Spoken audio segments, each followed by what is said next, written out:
Hi everyone, my name is Chelsea. Welcome to Little Mountain Ranch and welcome to my pantry. I am very excited to do my pantry tour. Preserving food is something that I am very passionate about. I love everything about it, from when I do my seed shopping in the fall, to when I start planting my seeds in February, March, and April, to when I take those seedlings out and I put them in the garden, and then to harvesting and getting them in jars like this. I absolutely love everything about it and I'm excited to share it with you. I am going to give you a thorough tour of this pantry, and also we have our cold room and basically all of our store-bought food in this pantry, and I'm going to give you a tour of this one as well. And once we're done with both of these pantries, we are going to go down to our root cellar and I'll show you what I have stored down there. My main goal for this pantry is to have enough food to last us for an entire year. So all the way from around September through to the following September, and that usually is somewhere around the 1,000 jar mark. And we just hit that goal last week. I didn't can an entire 1,000 jars this year, very close, but there are some things that I'll show you in this pantry that are from last year. For the most part, I really try to have all of the food that we have canned used up within about 12 months. Whenever I do a pantry tour video, and I believe that this is our 4th year doing pantry tour videos, I always get a ton of questions that are sort of more logistical questions about the construction of the pantry, the temperature, rodent pressure, and all of those kinds of things. So last year I did a thorough kind of Q&A video, and I'll put that down in the show notes below and link it up here for you if you are interested in checking that out, if you have any more specific kinds of questions. In today's video, I'm just going to be giving you an overview of all of the things that we have stored, everything that we've canned in this pantry, all of the things that we have stored in here that I think might be of interest to you, and then all of the food that we have down in our root cellar. Since our last pantry tour video, we've made a couple of upgrades to the pantry. And the first one, which many of you will be relieved to see, is that we put in some protection against possible earthquakes by putting these strips on every shelf. And I have to admit, it does give me some peace of mind, even though we don't live in an area that gets a lot of earthquakes. In fact, I don't ever remember us ever having an earthquake here, but this does give me peace of mind just in case. The other thing is that I actually really like the way that it looks. And even if you're going to pull jars off, it kind of protects things from getting knocked off and smashed on the floor. So I really love that. The second thing that we did is Dan built these little platforms here out of some of that reclaimed wood from the cattle sorting arena that we had outside, that we've been dismantling and using the wood in places all over our house. But he took some of that and built these on both sides so that all of the food that is stored isn't stored directly on the ground, and this is just in case there is any flooding issues. And we have actually had water get into this basement one time, so this way none of this food is going to get ruined. The last thing that we've done in here is gotten pretty serious with organizing everything, and I have to say that my husband is mostly responsible for that. He very much likes organization, and he likes everything to be faced on all of the shelves so that there's nothing like that, for instance. So he likes everything pulled forward, and he came in here and spent a long time getting everything organized, and I'm so grateful, because even though organization isn't maybe my strong suit, I really appreciate it when it's done. So without further ado, let's get into what's actually on these shelves. Where do you think we should start, the top or the bottom? Dan is filming for me today. Thank you, honey. It makes it so much funner when he's filming. What do you think? Why don't we go on the bottom? Okay. Way up. Sounds good. Down on the bottom, outside of all of the stuff that we have canned in here, we have stored a whole bunch of dried goods in 5-gallon buckets. And one of the other upgrades that we've done to our pantry is we got these Gamma lids off of Amazon, and these are fantastic lids. They make getting into the food so much easier, and they also have a seal on them. So they protect the food a lot better than the other lids do. And I find these so much easier to get off. Those was an example of one. Here we go. This is an example of the kind of lids, the peel lids that come with these buckets. And these are like really hard. I usually have to get Dan to come. Yeah, I can't even get it off. So these lids are a major upgrade for us, and I love them so much. Yes, they are really hard to put on. That is true. You had to take a hammer to them, didn't you, to get them on? I think there might be a special tool for taking these off, but once you get them on, these buckets. They're on there for sure. Under here along the back, I have some hard red spring wheat. We have split peas, lentils, navy beans, black beans, kidney beans, all sorts of stuff stored under here. The way that I kind of deal with having food like this in big buckets like this, so I don't have to have them up in my kitchen, is I just have smaller jars up in my kitchen, and then I keep them refilled from these buckets. Now we get into the fun stuff. This is all pickles. These are all sweet pickles, and they look so pretty. The yellow color that you can see is from adding turmeric. And this to me looks a lot more appetizing than the ones without the turmeric. And it doesn't impart a ton of flavor onto it. It's just more the color. I love them. I tried experimenting with some sandwich style dill pickles. They're a little bit of a pain in the butt to slice, so they're thin like this, but they're really nice for sandwiches. And then of course I have a whole bunch of banana peppers that are pickled. These are pickled with onions, and we use these on pizza, sandwiches, salad. Anyone who likes a little bit of a kick uses those. Applesauce, apple juice, and this is one of my favorites. These are the pickled beets that we did the other day, and they look so incredibly beautiful. Next to the pickled beets, we have some pickled coleslaw here. And I had some issues with storing my cabbages in my root cellar this year. So I have put a whole bunch up into sauerkraut and also into coleslaw. My sauerkraut is stored in our spare fridge downstairs. On the next shelf here, there's a couple of things that were here from last year. One of those would be these beans. These are pressure canned green beans and some yellow beans in there too. We don't like these very much, which is why they're still sitting on the pantry shelf. And when I was looking over all of my stuff earlier today, I saw that I actually have 6 more jars than I thought that I had. Those will just go in some soup or something like that just to get them used up. Next to that, we have some canned beets, and these are canned in water with a little bit of salt with the pressure canner, so they're not pickled. These would be another one that I actually won't do again. I'd rather just keep my beets in the root cellar or pickle them. These are okay, but they're not fantastic. So these were also one that I had done from last year. Here is one of my favorite pickles. This is pickled asparagus. I didn't end up making a ton of jars this year because my asparagus just didn't do very well. I think my asparagus patch needs a little bit of work because it's just been steadily getting less and less productive over the last couple of years. But I did get 6 jars of that done. And then next to that, we have a ton of pickled carrots. And any of these recipes that I'm sharing in which I've made videos, I'll make sure that I put those down in the show notes so that you can go and check those out if you'd like to make these too. These are fantastic. They have cinnamon in them. Really, really good. My kids just eat these up, which is why there's over 32 jars of them. And next to that is our very favorite relish that we make. This is zucchini relish. So good, sweet, really good on hot dogs. This is a green and red pepper jelly, and I have a lot of that. One more thing that I had carried over from last year. I only did a few jars this year.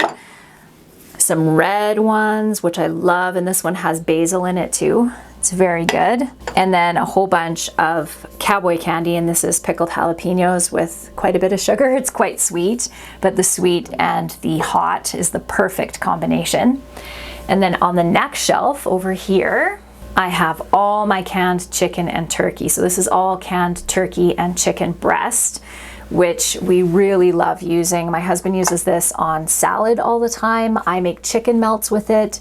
It's delicious. And next to that, we have a bunch of jars of canned salmon. And this is actually canned without water or anything. All the juices that you can see in there are actually just from the fish itself. Very easy to can salmon, and it tastes really good. I do take all the bones out. A lot of people say that the bones just kind of dissolve in the canning process, and I haven't found that to be the case all the time, so I always remove all my bones from my fish. Next to that, we have something very exciting. It may not look exciting because it's just canned corn, but I grew corn, enough corn to can for the very first time this year. We garden in a zone 3B in the interior of British Columbia, Canada, and it's very cold here and the season is very short, the growing season. And corn generally likes a lot of heat and an extended season, but this variety is called candy corn and it did quite well here. So I ended up getting 6 jars of corn, which doesn't sound like a lot, but I feel like it's a pretty serious victory, and I'm excited about next year's garden because I'm going to try some tricks to extend the season out a little bit more, just give them a little bit more protection early on so that I can get more, hopefully. And then next to that, I have a whole bunch of more of the pickled coleslaw, except in this case, it's purple cabbage that I used, which I think looks really pretty. I think both of them look nice. As you can see, they both look nice, and this one's kind of nice because you can see the carrot in it, but the purple color is pretty. And then the beans here, which we'll just cover up, they're not. Are you laughing at me? They're not very good. And then over beside it is something I'm really excited about, mostly just because it looks so beautiful. So this is a mixed pickle that I made. It has celery in it, onions, peppers, cauliflower, and garlic. And I am really looking forward to opening up one of these jars and giving it a try. I made 6 of them and they just look beautiful. I know you're going to like them because you love this kind of thing, hey? It looks amazing. It does look so good. With pickles, I do try to give them at least 4 weeks, if not 8 weeks on the shelf, because it just helps the flavor develop. Over up here, we have some tomato products. My favorite tomato product from this year is the enchilada sauce. It is the best enchilada sauce I have ever had. And the fact that it could be pressure canned and it didn't alter the flavor too much is fantastic. So I'm gonna be making tons more of this for next year. And the other thing, so I didn't make quite enough of the enchilada sauce, but I made way too much of the green tomato mincemeat. We are using it on oatmeal in the morning, and I roasted a pork roast and put a couple of jars in with that while it was roasting, and it was really good. I think I did 23 jars or something like that, which was definitely overkill. And next to that, we have the what is this again? Sloppy Joe mix that we made, and my kids really love this. Like I mentioned when we tried it the other day on a video, I wasn't crazy about the consistency of the ground meat, but one of you guys suggested that I not break up the meat too much when I'm frying it before it goes in the jars, that I keep it in larger hunks, and then that helps with the grainy texture a bit, so I'll try that next time. And then next to that, we have a recipe that was inspired from Rachel from that 1870s Homestead. And this is a green tomato curry that's really delicious. And you can just open a jar, heat it up, and put it on some rice. And it's good. It's really good. Next to that's one of my kids' favorites, and that is canned cherries in a medium syrup. They are really tasty, and they sure look pretty on the shelf. I love all the colors on this section. You organized this very nicely to make it look very pretty. I love it. And then on the top is kind of the boring section of the pantry. This is all tomato sauce for the most part. And you'll notice that the tomato sauce on this side is much brighter looking than the tomato sauce on this side. And that was just because I cooked this for a really long time and it oxidized a little bit. It tastes okay still, but yeah, that's why it's brown. And then over on this side of the pantry, so do we want to start at the top this time since we started at the bottom the last time? Sure. Okay, the top it is. Up here we have all of our tomato salsas here, and then a peach salsa, which is one of my favorite salsas. Isn't it pretty?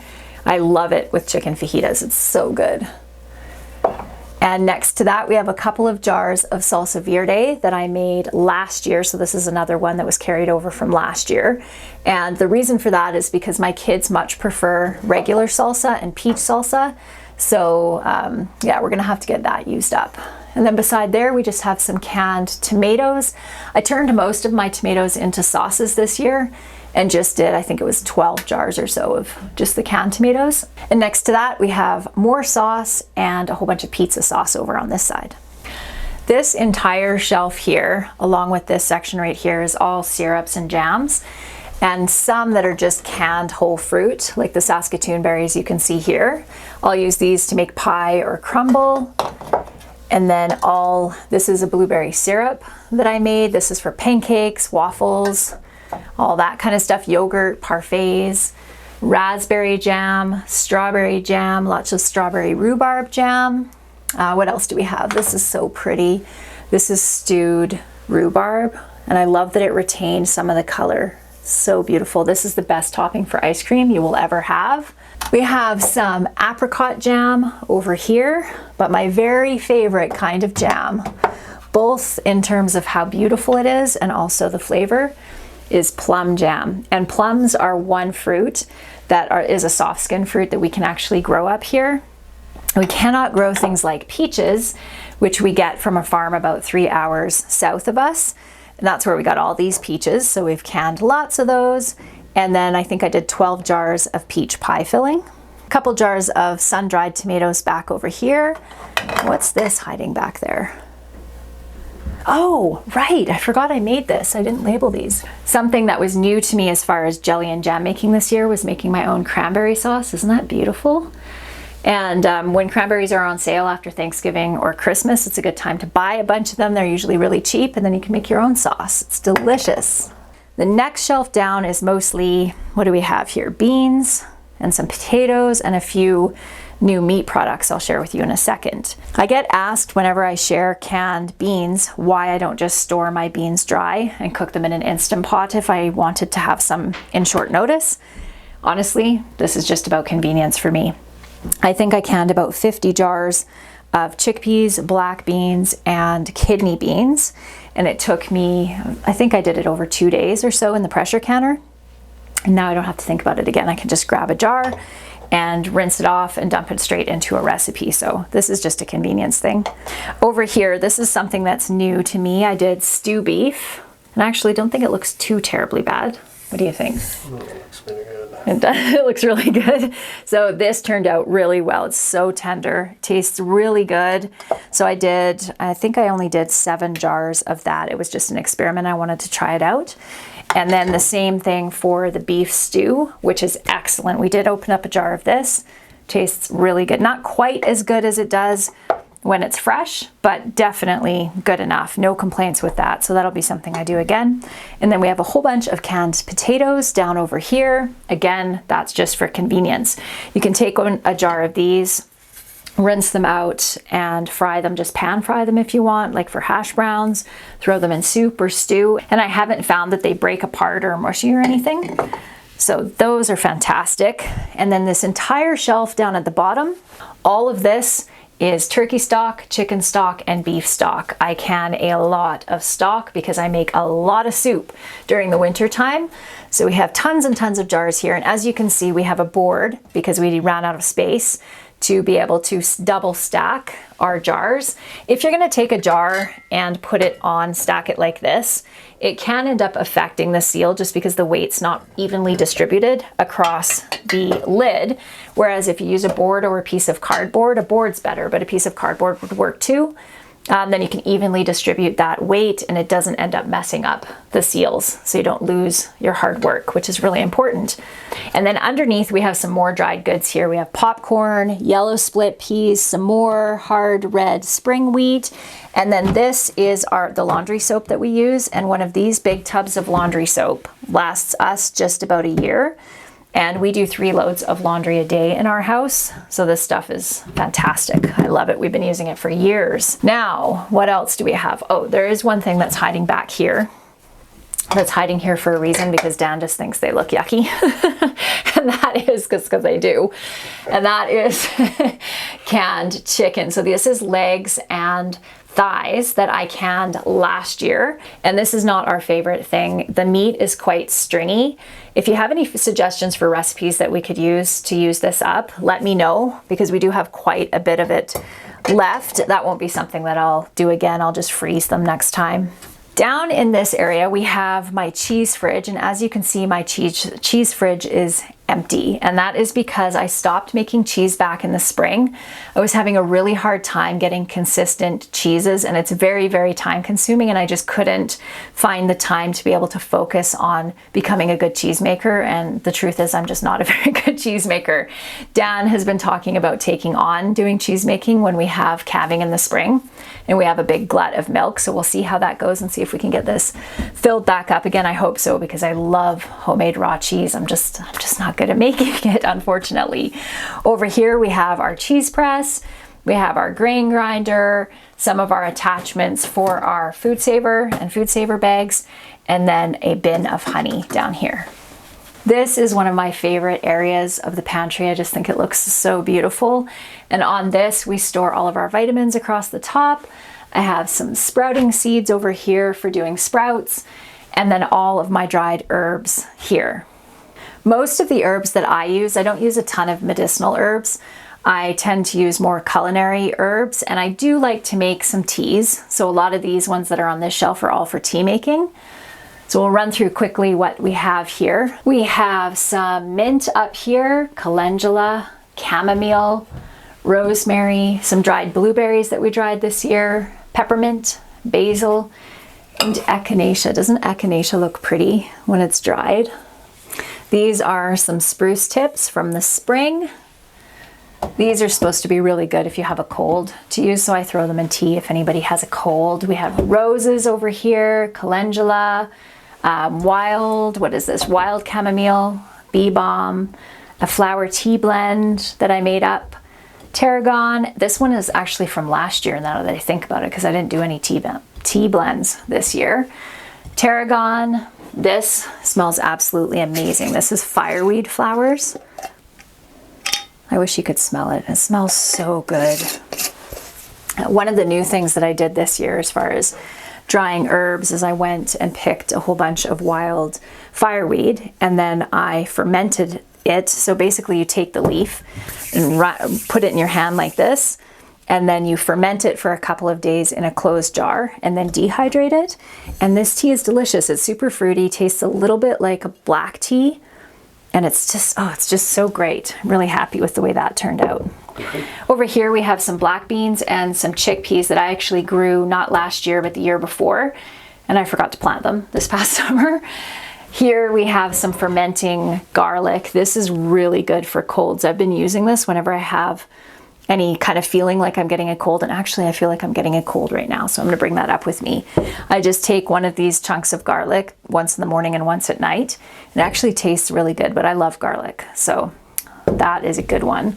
We have some tarragon, and then these are some tinctures that I made a couple years ago, and I've come to the conclusion that making medicines is just not really my jam.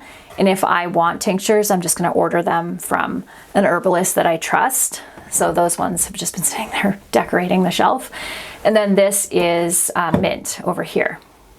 We have an EpiPen that we leave sitting here, and everyone knows where this is, just in case anyone had a severe allergic reaction. This is something that you can't have to be searching around for to find. So it's just somewhere where everyone can reach it. This little basket we use for grocery shopping down in the pantry, and then we just bring it down here when it's empty so that we can fill it back up again. It's much easier than trying to carry armfuls of stuff up the stairs. Okay, let's head into the other pantry and I'll show you what we have there. This pantry is fantastic because it acts as both a pantry and a cold room. It stays really cold in this room. There's a door between this room and our other pantry. It stays pretty cool out there too, but this stays cold enough to be able to keep our onions and our garlic. And I even have a bin of beets and sometimes potatoes down here that stays cool enough to keep them firm so that I don't have to be running down to the root cellar that's quite a ways from the house all the time. This is a fantastic storage space. It's kind of ideal because it stays cold and because it's dark for storing just about anything. The reason that we store so much food is mostly because I love it. I really have always enjoyed food storage, learning about it, the preserving of food like you could see in the other pantry. It's just something that I enjoy. It's almost a hobby, really, but it does have some practical purposes behind it. It is definitely more economical for us because we have a large family to buy in bulk, and we don't live in an area in which buying bulk is super easy. So we end up having to travel to go buy bulk from a Costco that is quite a ways from here. We also order in a lot of our food bulk, so it makes a lot more sense to buy in larger quantities, like 3 to 6 months worth, than it is to have to do that regularly. And the other thing is it is a lot cheaper to grocery shop the way that we do over the long run for our size of family, how far we are from town and all that kind of stuff. Most of the food that you'll see in here was purchased at the Real Canadian Wholesale Club, at Costco and from Horizon Distributors. Horizon Distributors is I think it's BC, it might be across Canada, but they supply all the food to all the health food stores and grocery stores. So you can order, if you're part of a buying club, which we are, you can order in bulk from there too. So all of this stuff is pretty much from those 3 places. We also sometimes order from Organic Matters as well. Back over on this side of the pantry, I have all my onions and my garlic. We store our bulk oatmeal down here. And then I have my Tatler lids here. And then this is just a box of onions that I need to use up first before I use these ones. Over here, we have all of our spices and our baking stuff basically on this shelf, except for this one here, which has a few snacks, juice boxes, what's this one? Seaweed, granola bars. We keep a bunch of tea on hand along with coffee, although we don't drink coffee, we keep that for company. Baking goods here, we have chocolate chips, cocoa powder, raisins, craisins, and a whole bunch of nuts over here. And then down below that is where I store all of my canning lids. I keep my rings in a bag hanging on the wall out in the other pantry, but all of my canning lids here. And then Dan has a major obsession with Zavia. So the entire bottom shelf is all of his Zavia. I have some more snacky food up here, trail mixes, these chips, these ones and these ones over here we use for nachos, crackers for snacking on. These are the best crackers. They're so good. Over on this shelf, we have all of our condiments, ketchup, mayo, salad dressings, mustard, barbecue sauce, some garlic stuffed olives because they're delicious. We have a bunch of croutons back here. So this stuff is all what I would consider convenience foods for us. I have made ketchup before, but it's so time consuming. Mayonnaise is super easy to make, but I'm just not making that at this point. And barbecue sauce, we only have these 2. All of these barbecue sauces I actually got from a friend, a whole case of them. And they're really spicy. My kids like spice. And then these 2 are just backups for when I don't feel like making my own. Down here we have tomato paste. Again, like the ketchup, it takes a long time to make it. So I don't do that. I buy it in these big things, put them in Ziploc bags and then into the freezer. Olive oil, peanut butter, coconut oil, and coconut milk on this shelf. On these 3 shelves here, along with the 3 on this side, it's mostly bulk baking goods.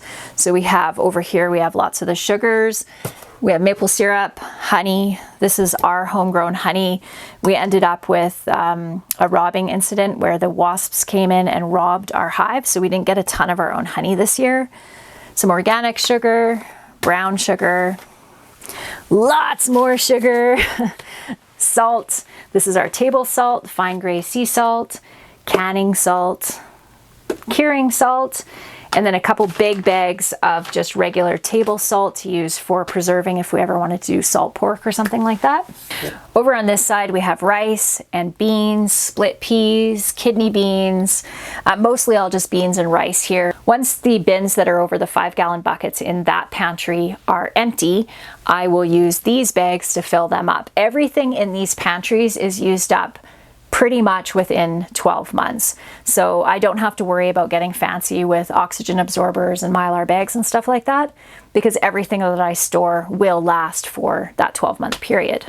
Over on this side, we have pasta on the bottom. I have been working with a company to order bulk flour from, and we're just kind of working out what it's going to cost for shipping right now. So once I get that, I'll let you know if that works out, because that would be a great resource for you guys. But right now, this is what we have for flour. So we have whole wheat flour. Whole wheat flour generally stores for about 6 months. If it's not in an ideal situation, it can store up to a year. White flour will easily store for a year as long as it's kept cool and dry. And this is really the perfect environment for that. And up here we have all of our medical supplies. Candles in back here in case of power outage. And up here we have all like sanitary products, toothpastes, creams, soaps, contact solution, things like that. Ziplocs and garbage bags. Up on the top shelf is where I have all of my vinegars stored. So my canning vinegars, cooking vinegars, apple cider vinegar, and then my parchment paper and my tin foil is right up here. I used to store my squash in this pantry, but I don't have any room anymore for it in here. So now I'm storing it next door in where I have my grow room, and that's where I grow all my seedlings in the springtime and where I'm hoping this winter to grow microgreens. But right now it's housing all of my squash, but we don't have light in that room right now, so I'm not able to show you that. But what I can show you is our root cellar, which is where we'll head to next.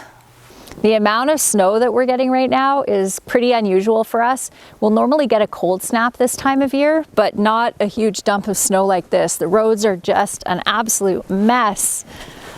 We're gonna have to get out and plow today, hey, hun?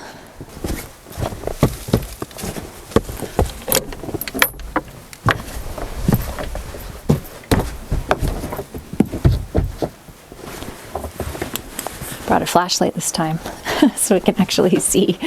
Okay, this is our root cellar. In here we store all of our root vegetables, and we also store our cabbages as well.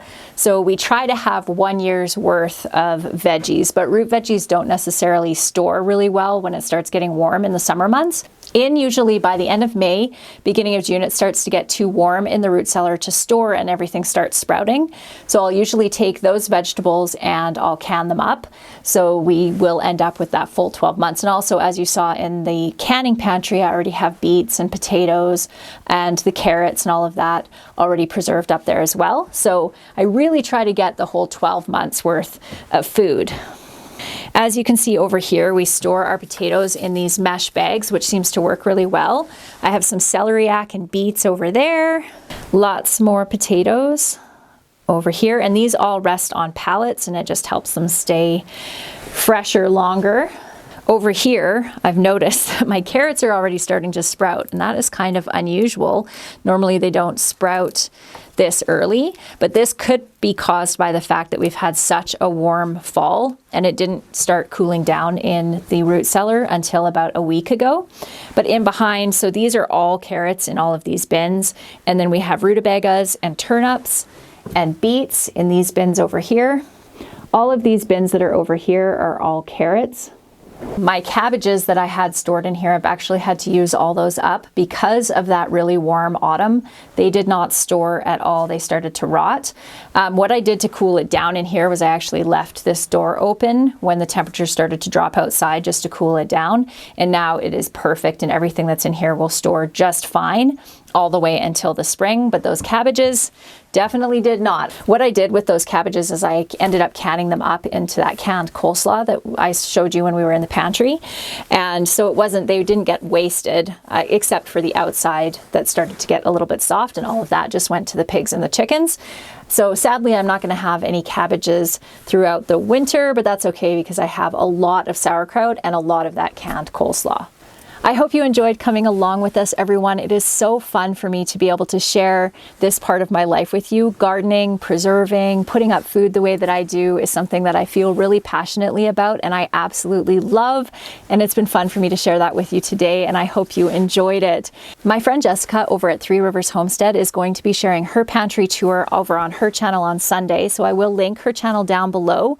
She has a very similar way of preserving food to me, but one of the things she's doing that I have not yet started doing, though I soon hope to be, is preserving using a freeze dryer. So she's going to be sharing all the food she canned and also all of the food that she put up with her freeze dryer over the last couple of months. And it is a beautiful thing. I follow her over on Instagram, and so I've been able to see some of the things that she's been preserving lately, and it is absolutely fantastic. So definitely go and check her out. I look forward to seeing you in the next video, everyone. Bye.